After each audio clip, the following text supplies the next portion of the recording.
budak hayang masantren satu keuntungan. Masya Allah, cemerlang masa depan. Sahanu nyaho kolotna cilaka di akhirat ku sebab anak nama santren. Malaikat, ya saya.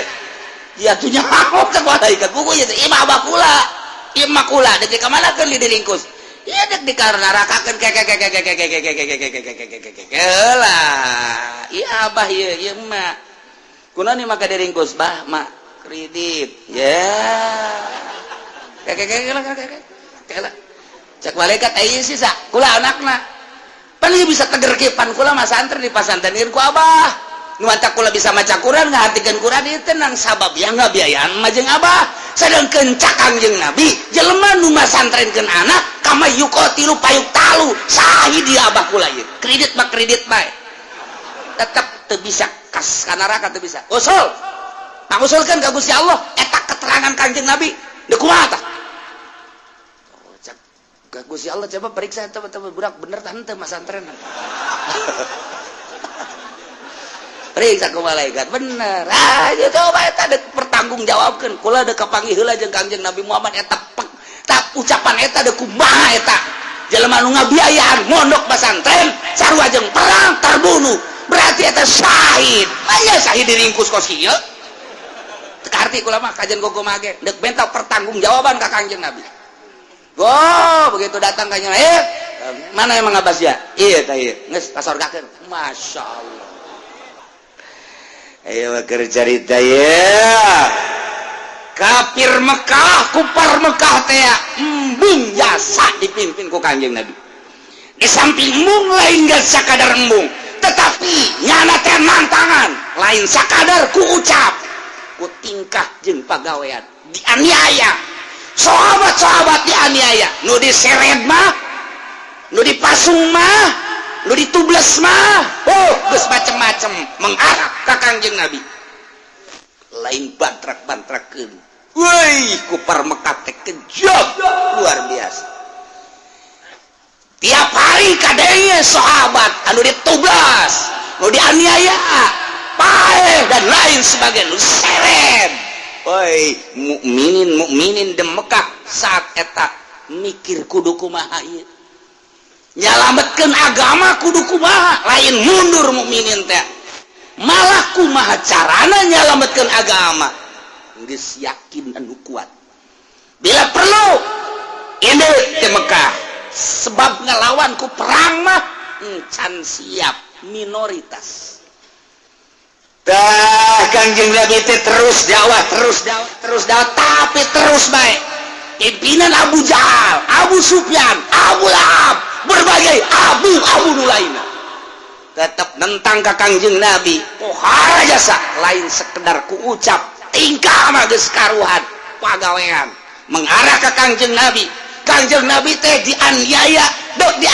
bahkan kita dibunuh Kanjeng Nabi. Abu Jahal nyarita saha nu bisa mahulu Muhammad ka dia 1000 onta moal kudu digikeun deui ayo gerak lain lalawara ancaman teh. Nu mantak urang sebagai kiai datang ka imah ka karakter ditanya doang ku masyarakat haju muringis bae pendek ka karakter ditanya encan naon aduh cenah aing teh ditanya ya dagang toge we sia ulah jadi kiai main dagang toge ka ditu sia aya nu nawar atuh teu dibeli ge kabelah dieuna geus nararanya aya anu sinis haju dilawan ya tuh lah aya nu nyiduhan antapkeun nyeun perkumpulan muludan endahan teu didukung kaje muludan sorangan nu ngadukung nya na mudu sorangan maka sampai ke assalamu alayka zainal anbiya ya assalamu alayka cek masyarakat jeung saya teh sorangan ja assalamu alayka asqal asqiya ya assalamu alayka assalamualaikum asfal asfiya ya assalamualaikum cak masyarakat weh mapa kasih meureun tah mah kumaha aing we mirobis samai assalamualaikum jaya 2 cenah sorana sorangan teu wanin kiai teh kos kitu tah tah dele Kangjeng Nabi baheula perjuanganna Masya Allah tah nu mantap Kangjeng Nabi terus dakwah wahai kufar Mekah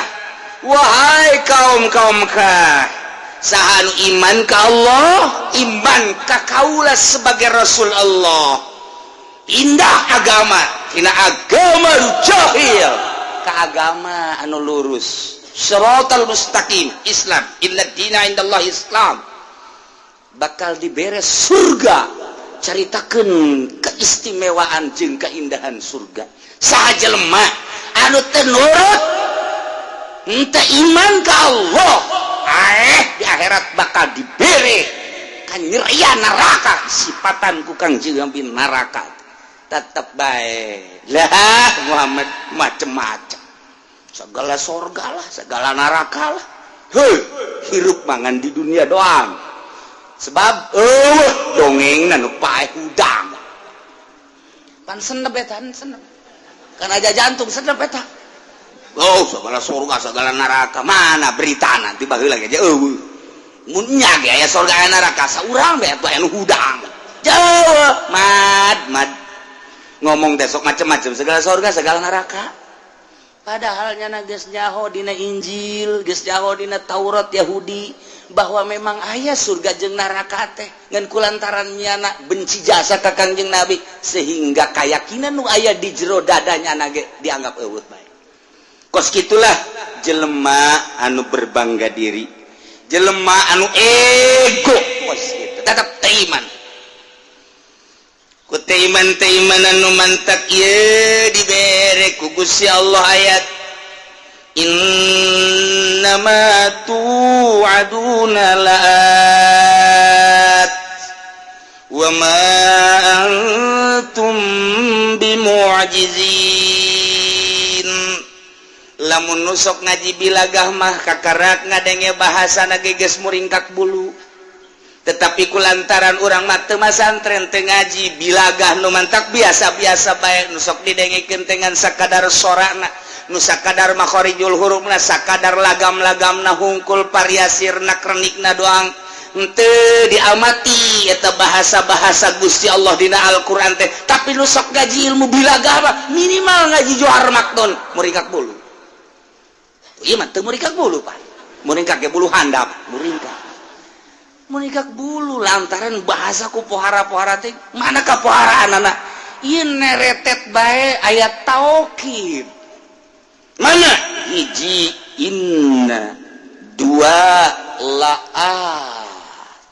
lam taukid nomor katilu wa ma nafi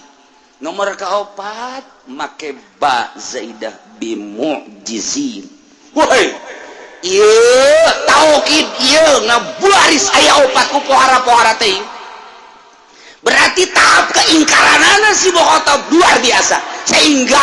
ieu taukidna teh Gusti Allah teu kira-kira tuh mulai tah nu sok ngaji mah wih jaheuh nya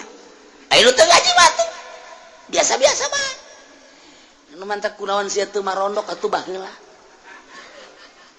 henteu dia sia ge ditanya kunaon sia teu paham teu mondok kunaon sia teu mondok hah mengarah ke bapak omongan ku bapak di pondok siapa mana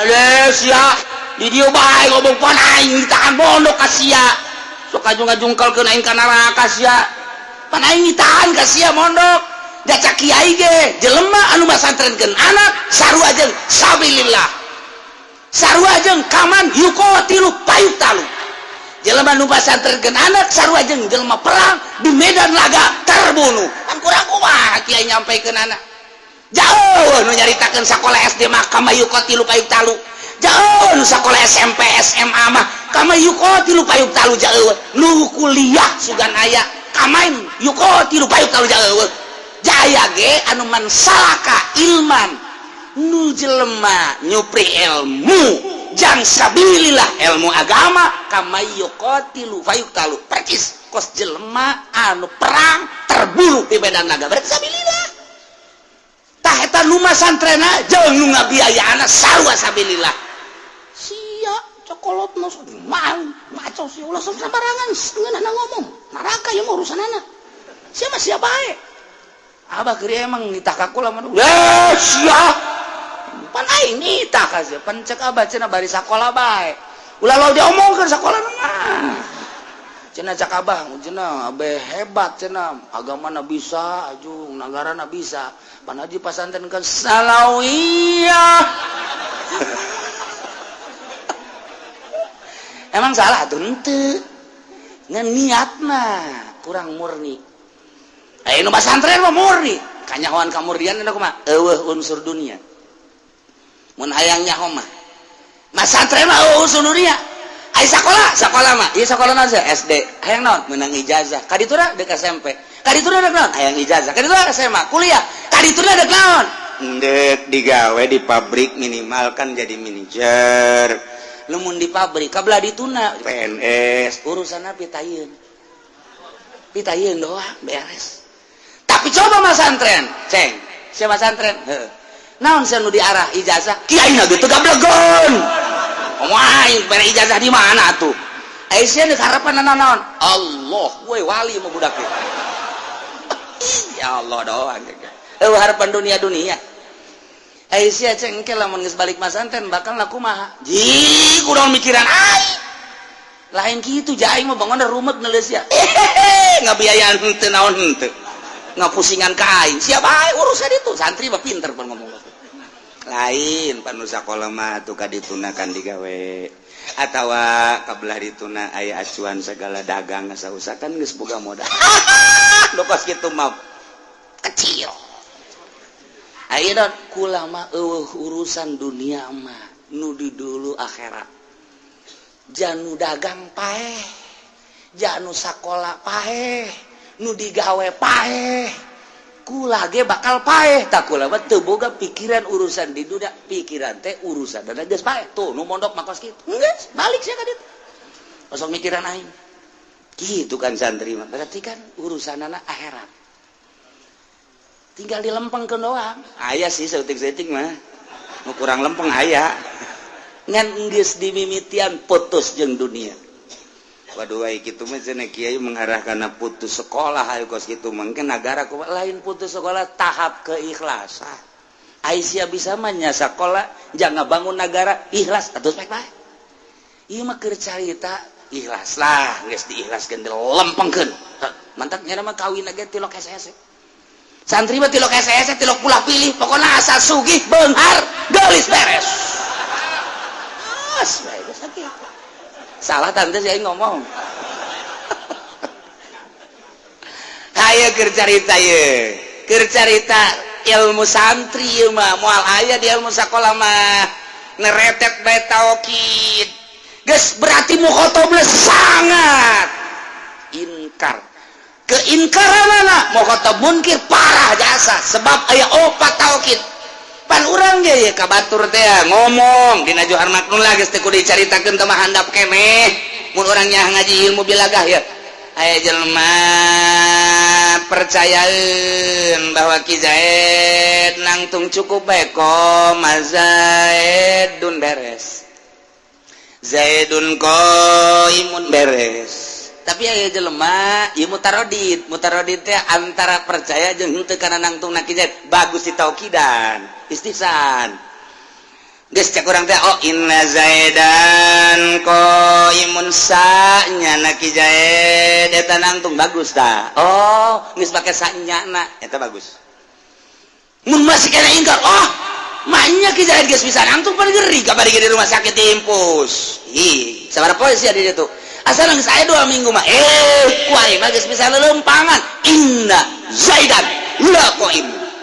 teu kudu make la qaimun cukup inna Zaidan qaimun sanya lagi langsung wajib tadi taukidana sebab mukhatabna munkir wah can percaya aing mah tambahan deui inna Zaidan la qaimun can percaya kene bae tambah deui iya Zaidan la qaimun wah poharaja sapan teman ongkos cintaan geus sarua Sarwiti aku cinta padamu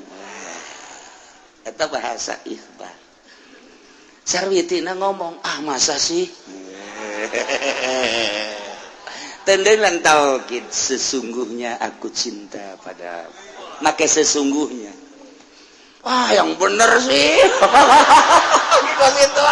aya kene nya teh semunang tangan berarti ingkar kan Sarwiti dengarkan baik-baik pencerongkan matamu waduh make pencerongkan segala sesungguhnya aku ini benar-benar make benar-benar cinta padamu di hatiku ada bibirmu bu pohara aja sebenarnya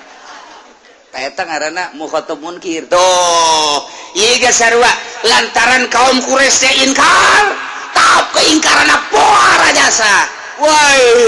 taukidna pohara moal sambarangan Al-Qur'an mah lamun mukhatabna henteu munkir moal kudu ditaukidan tapi ieu mah kulantaran Abu Jahal jeung sederet adalah pohara jasa inkarna lain sakadar inkar tetapi nyaci maki ka Kangjeng Nabi lain sakadar nyaci maki ka Kangjeng Nabi mengarah kana penganiayaan terhadap Kangjeng Nabi maka Gusti Allah mere inna ma tu aduna la'at ya Allah ya Rabbi senyana ma kiamat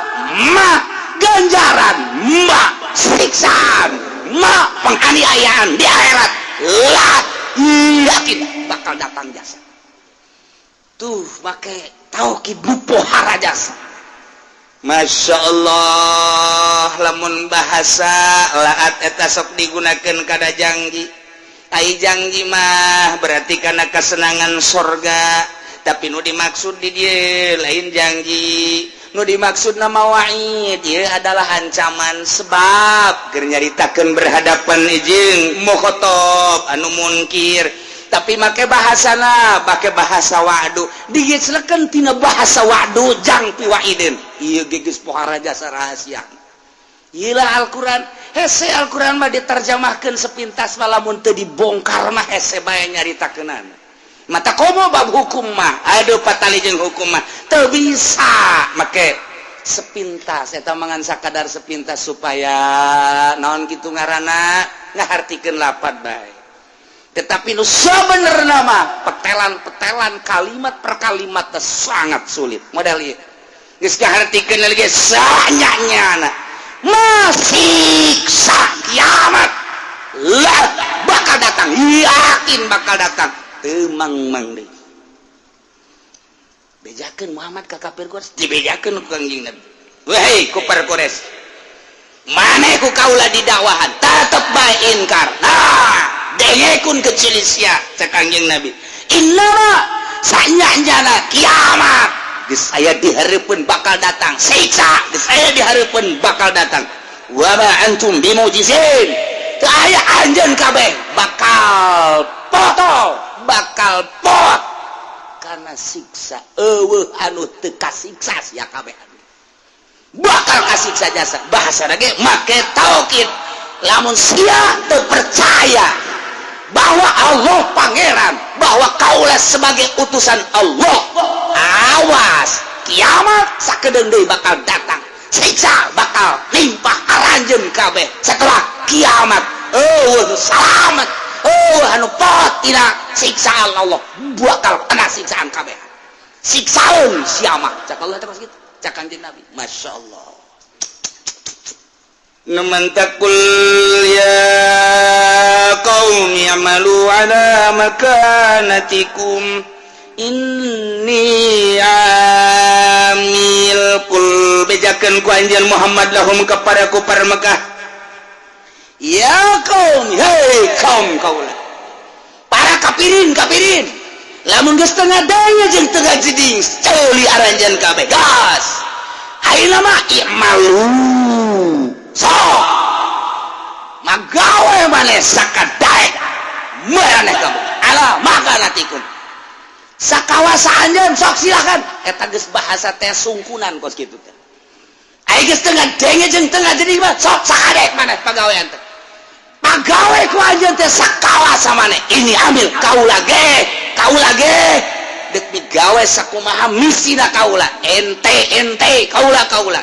maneh dina aya kakafiran jeung ngahina ka kaula ngamusuhan ka kaula ge tetep bae dek tegar teguh iman ka Gusti Allah bari sabar kami mah masing-masing kesurangan nasehatan ke anak sekali dibere nasihat tetap baik tenarima 2 kali tenarima 3 kali tenarima ngomong mah sia aing geus teu ngadenge ka omongan aing mah sabolos sia geus ayo sakayang sia kadang ku jadi sia anak-anak kos gitu eta teh lain heuh bah lain kudu kitu ditampilin bisa eta ngomong nyungkun sia ku aing geus dinasehatan sekali masih kene 2 kali masih kene 3 kali sia bisa maja utama gas kuari mah sabolos sia sakadek sia gas os kumaha sia bae eta kos kitu teh nyungkun lain heuh bae geus kos kitu mah tuh kula-kula abah-abah lain kitu eta teh sing hade aya ancaman berarti ayo sia ayo geus sakadek sia awas di akhirat aya di tahir awas ya koy hah balik awas ya golok geus diasa bae jangan naon dah mencet kebo itu kos kitu lalagan ngaran geus teu disarangkaan golok ayo sia di lawan deui ayo geura balik sia geura balik awas ya koy bebedak lawan geus disiapkeun bah hampura benar sa hampura tah lamun hampura kakara tu ancaman ngaranna awas ya sekali geus 2 kali geus 3 kali sia ayo teruskan terus urang ka budak ke kos kitu sia main panggal bae eureun sekali ku aing tidak eureun 2 kali tidak eureun sia mah saya teu jadi eureun terusan ayo geura main panggal ayo teruskan terus lompat kaya budak ke lompat weh cenah abah kos kitu amat sih lompat budak titah terus badak mah terus eta terusna bahasana kos kitu sih henteu kieu ayo teruskeun coba ge abah neuleukeun atunya da terus atuh bae lain ayo geura terus ayo coba terus kos kitu amat abah eta ieu sarua jadi berarti ieu teh ya ngaranna amr ieu malu tapi amrna lain maksud tolab berarti kuari amalna teh li tahdid mubalaghah tahdid berarti kan iya ngagisrek tina aslina majaz bohara Al-Quran jungkun terus cakang jeung Nabi terus ayo terus sok sakadaek jeung sakawasana ayo terus nah anjeun kaula terus ieu ancaman berarti sarua geng imalu masyitum awas fasawfa ta'lamuna man takunu lahu aqibatud dar maneh lamun geus teu ngadenge kana dakwah kaula cek Kangjeng Nabi hayo geura teruskeun maneh dina tetep kakapiran tetep maneh penganiayaan hayo terus engke ge bakal nyaho man takunu lahu aqibatud dar saha jelema anu bakal kakenaan ku akibat tu bagus jaga di akhirat dar teh desa akhirat dar teh desa kuburan dar teh desa dunia geus bahasana dar desa dunia dar assalamualaikum darakum mu'minin desa kubur ieu ge akibat dar desa akhirat bahasana make desa sebab urang kukumpulan guari kumpul di kuburan kumpul di akhirat ge bakal kumpul sedengkeun al arwah junudun mujannadah kos tentara nu kuari urang kumpul di dieu yeuh engke di alam kubur ge mun parareh nyalampeurkeun ge we kumaha eta goe nyare dongeng keur di dunia baheula urang keur ieu kukumpulan yaho di itu sok ngaji saya ngajina di mana aing ada pun takal amon dengan teh eta di alam itu teh dongeng urang tuh sia di dinya bae urang bari ngopi jeung teh dongeng tata di jero kubur engke di akhirat ge dareng kos kieu bae kos kieu ainu henteu kumpul moal bisa nyana kukumpulan sebab kuarina ge henteu geus nyana kumpulna di dunia jeung tukang adu kotok di ditu ge adu kotok di bawah aku nyana pale gitu kudu bener di ditu kayak gitu jeung tukang gaple deh wow balak gelep ditarang gula deng waduh bakal ngahiji tukang gaple jeung tukang gaple deh tukang ngadu kotok jeung tukang ngadu kotok deh tukang mabok jeung tukang mabok deh ngahiji urang ye tukang ngaji jeung sok ngaji deh ngahariji bae masyaallah indah jasa nginaheun ke ngahiji sia ka mana ngaji jika ditu jeung kiai emang saya sok ngaji oh sok kiai wawon nyaho tu pugus ya kiai nyaho aing nyaho teu pugus ya ngaji sabar tahun tilu tahun wawon kiai aing mah wawon jeung tukang uduk atuh sia kiai ngajina jeung tukang uduk ke di ditu nanti nah hiji ke di akhirat bage pipilipidan ke di akhirat ai sora mah jak kadenge cenah kiai ai jeung kiai na wawon teu itu ke di akhirat tak atuh maknya na manggihan wawon oh jeung tukang sate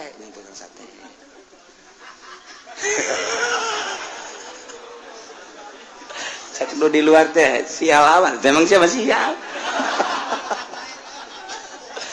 waduh sudah dipuatin ke masjid saya tetep muat alasan kok itu mah beda itu salah ini mah alasan babari ngopi lain deh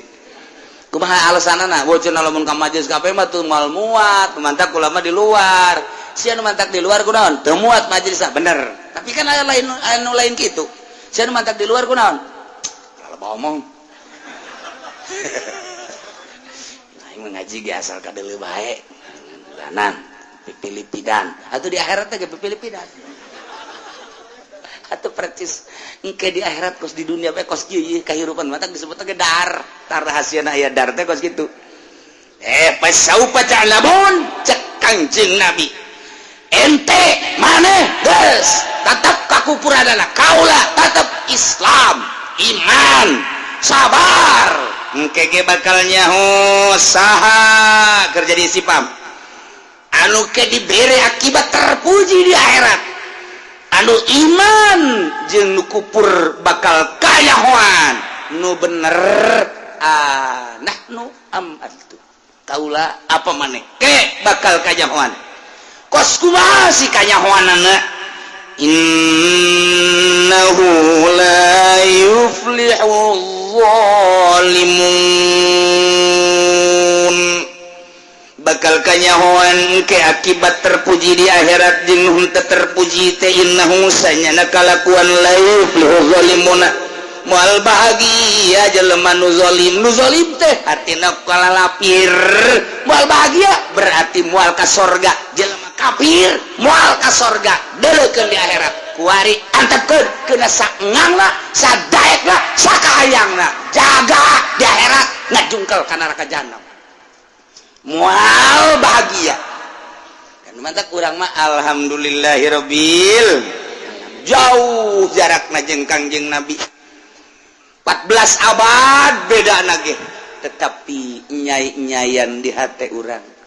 timimiti lahir lingkungan keluarga urang geus iman ka Allah jeung ka Rasulullah gede saeutik dibawa ka muludan dibawa ka rajaban terdidik budak di muludan oh pangeran urang teh Allah oh Rasul urang teh Muhammad can ngaji can naon budak ngadenge di muludan bae geus pohara jasa kan nu matak teruskeun sanajan Muhammadiyah ngabidah-bidah Muhammadiyah ngabidah-bidah geus bade mamaneh bae atuh cekelan sia nu teu bidah sia aing mah endek bae naon sebabna aing ngadidik ka anak henteu nyaho-nyaho atuh nya di muludan minimal menang berkat atuh nya gitu bae sih oleh hese-hese cak Muhammadiyah berkatna mah oh masalah sih dikirim ka dia Muhammadiyah ondo ieu mah ya tuh nya budak leutik kiringkeun ka muludan ngan ulah kena gandeng kena nyahoeun kan kieu budak leutik teh ngan nu pidatona nu bener ulah haju nyaritakeun Kangjeng Nabi nyaritakeun nyanyi nyaritakeun Kangjeng Nabi nyaritakeun rock and roll nyaritakeun nyanyi cak budak teh kos kararinya puyang aing mah neuleuh kiai nyana nu nyarita nyana nu nyanyi nyana nu bloon tak kiai budak leutik ge ngebloon-bloon sia teh si mana muludan aya kiai aya sa kiai na kiai bloon kiai bloon ku budak di bloon-bloon barang kadaengeun mah deui ku kiai nu sok caramah mah taji pudoli beusi di bloon-bloon deui ku budak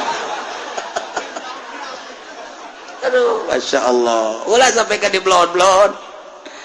ya karim mual bahagia jelema anu kafir urang mah alhamdulillahirabbil gede saeutik terus nyana milu ngaji tuturutan sanajan teu dianterkeun ku kolotna embungeun kolotna nganterkeun lantaran beusi mere uang bensin uang minyak embung aing teu ngaji mah dicarekan ku ngaji sia padahal diantarkeun teu geus kajeun geus urang mah ikhlas bae geus sabodo teh terus gede setikna nyaho kebelah dituna hayang sorangan mah kula mah deuk mondok bae nya ulah saya mondok mah kunaon kaharep lah heses ya nu geus santri kos kararitu kunaon gitu mah lah sarusah emang emas sugih ulah mah kos kitu pan abah geus sakola abah sia sakola sugih teu ih ulah ngakurkeun ka abah atuh ka santri ge ulah ngakurkeun ka nu susah atuh abah keur sakola naon abah mah keur kuliah ku ade sugih teu ulah ngomong kos kitu kuliah mah kuliah bae tapi susah abah sia mah jadi ku ari dagang naon teh abah dagang teu becus abah sia mah kuliah digawe ge atuh kos kitu malah mah hampir ditangkep abah sia mah tuh tapi ulah ngukur ka abah sia guys budak hayang masantren satu keuntungan Masya Allah cemerlang masa depan sahanu nyaho kolotna cilaka di akhirat ku sebab anak nama santren malaikat ya saya ya tuh nyaho ke malaikat buku ya imah bakula imah kula dek di kamana kan di diringkus ya dek di karenarakakeun lah iya abah iya emak kunaon ieu maka diringkus bah mak kredit ya kela cek malaikat aya sisa kula anakna pan ieu bisa teger ke pan kula mah santri di pasantreun ku abah nu anta kula bisa maca Quran ngahartikeun Quran ieu tenang sabab ya ngabiayaan mah jeung abah sadengkeun cak Kangjeng Nabi jelema nu masantrenkeun anak kama yuqatilu payuk talu sahih di abah kula ieu kredit bae tetep teu bisa kas ka neraka teu bisa usul ngusulkeun ka Gusti Allah eta keterangan Kangjeng Nabi deuk kumaha tah ka Gusti Allah coba periksa eta budak bener tah henteu masantren periksa ku malaikat bener ieu coba eta deuk pertanggungjawabkeun kula deuk kapanggih heula jeung Kangjeng Nabi Muhammad eta ucapan eta deuk kumaha eta jelema nu ngabiayaan mondok pesantren sarua jeung perang terbunuh berarti eta syahid aya syahid diringkus kos kieu arti kula mah kajian gogo mage deuk benta pertanggungjawaban ka Kangjeng Nabi begitu datang ka Nabi mana emang abas ya ieu tah ieu geus kasorgakeun masyaallah sambarangan coba nu sakola mah ieu sia abah ieu emak ieu kudu diringkus atuh kredit sia anak sia keur masantren teu henteu sia digawe di mana PNS aju pugu di kieu jeung atut kula sarua ja tanda tangan sarua geus ngahiji ka ditu ngagolotrok di neraka jahanam itu warteg pasantren mah ulah sambarangan jang soranganna salamet indung bapa salamet bahkan nu ngararaji ge eta saha tah eta tatangga jah Haji Udin ji ieu ka mana atuh ieu diringkus kieu iya tetangga ke Gusti iya ulah kudu dikanarakakeun ulah iya atuh pan nya loba jasa maksiat teh heula lantaran cak Kangjeng Nabi saha jelema anu deukeut ka kiaina ahli zikir kiai nu ikhlas 40 ibah ka kaler ka kidul ka wetan ka kulon eta teh kudu disapatan tetep kudu ka surga bae eta pertanggungan jawab bah Kangjeng Nabi ayo mantak deket kiai mah tilok sarala teh mah ngandalkeun kiai bae masyaallah innahu la yuflihu zalimun sanyana kalakuan ieu teh la yuflihu mal bahagia jelema nu zalim yane jelema kafir magas moal bisa disapaatan di akhiratna ai kitu mah jelema nu mukmin sanajan ke aya dosaan diperhitungkeun komo lamun meunang syafaatil uzma ti Kangjeng Nabi mah atuh aman geus ya Allah ya Rabbi aman jasa ieu nu mantap urang ngaharepkeun ge syafaatul uzma urang mah ieu balik ka akhirat teh ngandalkeun salat ya salat urang mah ngaco ngandalkeun puasa atuh pan urang mah asar ponteng suri sakumaha dagang Iya pakai andalan di akhirat moal bisa moal bonteng suri masya Allah bahkan tim meme puasa geus disiapkeun pada tah pohara jasa tuh man ndek jadi andalan puasa kos itu moal bisa nah salat teu bisa pakai anda ikir carita andalan bae kelanan puasa teu bisa urang mah zakat ge teu bisa jahayang kalem bae taya iwati urang mah ngaharepkeun syafaatil uzma ti Kangjeng Nabi urang Kangjeng Nabi Muhammad sallallahu alaihi wasallam belah dieuna ayat 70 jelema anu dibere SK ku Gusti Allah surga tanpa dihisab saurang-saurangna engke bakal nulungan saurangna 70 deui nu 70 na tidak 70 saurangna 70 kabelah dieuna para ulama-ulama dibere SK ku Kangjeng Nabi ulah wa ka surga heulanan teangan heula murid kayak takas gitu dadang mantep kiai mah panderi seberapa ka surgana panderi muridna heula ti heula ngan datang ka pelataran doang tetep nungguan pamimpinnya nage sarua bae sebab teu nyaho jalan pan aya nu kieu jelema di dunia na teh ibadah mah ibadah salatna rajin puasana rajin zakatna rajin ngan malaweung teu konsentrasi nu mantak teu konsentrasi kurang wauh jeung Gusti Allah salat teh kurang konsentrasi jatuh wauh asa teu dileukeun ku Allah urang lamun asa dideulekeun ku Allah konsentrasi pasti sieun ka Gusti Allah lantaran teu kenal jeung Allah kurang konsentrasi tah ke di akhirat kapanggih jeung kiai ditulunganlah ku kiai asup ka pelataran sorga dariuk ribuan murid di dinya teh nyana nanya aya ira dibuka nungguan kiai cek jadi teh helanan darariuk bae heula di dieu aya nunggu 100 tahun nungguan kiai can beres kiai can neangan murid-muridna heula neangan murid-muridna heula anu 100 tahun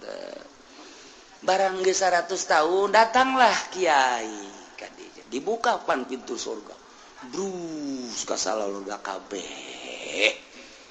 eta mah jelema nu kurang konsentrasi teh pan nyana nundutan batu asup ka surga jana nundutan blon teh budak nungguan 100 tahun barang geus dibuka pabe arasup nyana pas nundutan jak kurang konsentrasi teh di dunia nage kurang konsen geus atuh nyana waktu batur arasup nyana pas nundutan hudang-hudang lawang sorga ditutupeun deui kaget breng nyala hudang aya naon eta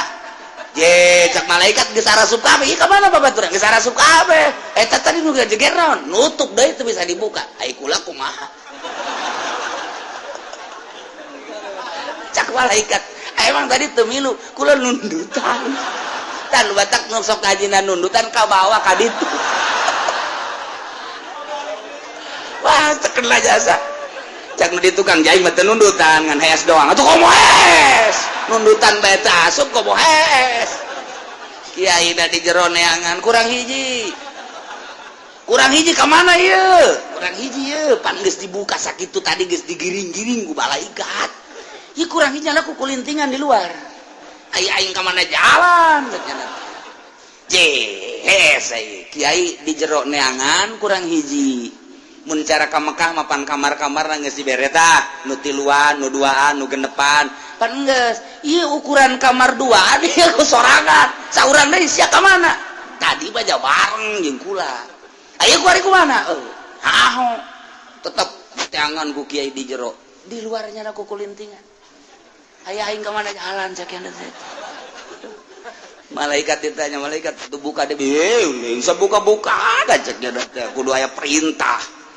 mantap pula jadi penjaga teh ya besi aya anu keluar asup sambarangan tetep mun teu diperintah teu bisa atuh kula lagi geus boga ieu SK asup surga da mah tinggal asup ka lawang teu bisa ieu nu mantak di dieu meureunana teu asup ge eta geus lain deui masalahna emang tadi kurang nundutan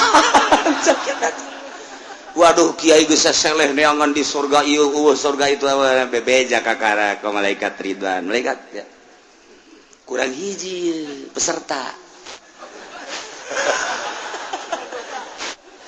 cak malaikat Ridwan dah atau emang ayah iya di luar kerku kelintingan baik nyana ngan geus beda kaku lagi menta asup ngan kulantaran nyana kula cenah perintah atau teu bisa coba buka begitu buka aya keur nundutan deui bae ya Allah mataku guru lagi gitu hudang sia hudang kakarek kira beunta aduh alhamdulillah jadi jelema nundutan mah ka sorga ge ka bawah. Masya Allah, Masya Allah, Masya Allah. Guys, mulai ti minggu harap ulah nundutan. Bila perlu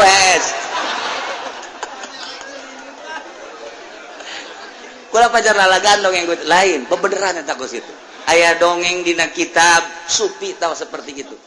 Ngentek nundutan mah kurang konsentrasi. Etalah boro-boro di dunia ndek kauntungan perekonomian. Nundutan mah cilaka kajen kukumaha. Mal beres ku nundutan mah tuh ngaji ge bisa-bisa mubtada jadi nasab kita itu lain ropa nasab nundutan eta teh apa anu kiai dongeng rukun wudu gedep pas pelebah ngusap sirah saeutik beratana nundutan geus bae dibawa ka imah tanya ku pamajikanana ngaji naon kiai rukun wudu geus sabaraha genep jaakur hiji-hijina hiji eta dua itu kagep kalimat cek jana teh eta ngumbah sirah nu leutik. Naon? Ngumbah sirah nu leutik. Ngumbah sirah. Sak pamajikanna di dinya boga sirah nu leutik kayak kami. Ya tuh aing mah ti ditu lokos kitu juga kan. Tah teu mungkin. Teu mungkin atuh geus kos kitu. Manya rukun wudu jangan lalaki doang kan bener awewe ge aya rukun wuduan lamun ngumbah sirah nu leutik di dinya nu boga kami oke ngajak kena teh emang ngajina di mana handapun tanggal lamun jakena aing coba ngaji deh ka ditu tah eta gara-gara kos kitu pan rukun wudu jadi salah iyalah nundutan mah kos kitu nah innahu la yuflihu mudah-mudahan orang kabehan diberi kuat iman orang diberi tegar Islam orang diberi sempurna sehingga orang ngalaksanakan ibadah dengan mantap ka Gusti Allah akhir hayat orang husnul khotimah di akhirat orang aya dina ridho Allah menang syafaatul uzmati kangjeng Nabi orang babarengan orang kabehan bapak orang bapak kolot orang uyut orang anak orang incu orang keluarga orang pemajikan orang kuabe tetangga orang arasup ka sorga melalui syafaat kangjeng Nabi Muhammad sallallahu alaihi wasallam wallahu a'lam wa sallim